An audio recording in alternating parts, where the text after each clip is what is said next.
Friends, let's learn how to convert gold to a higher or a lower carat.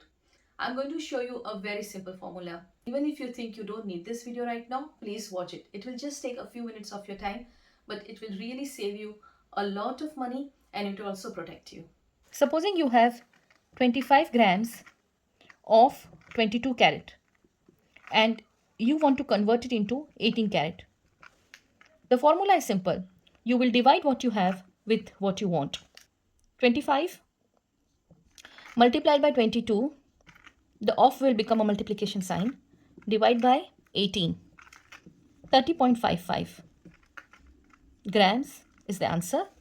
So you will get 30.55 grams of 18 carat in exchange of 25 grams of 22 carat.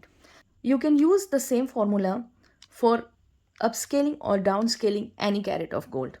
I have shared the formula in such a simple way that you will remember it very easily.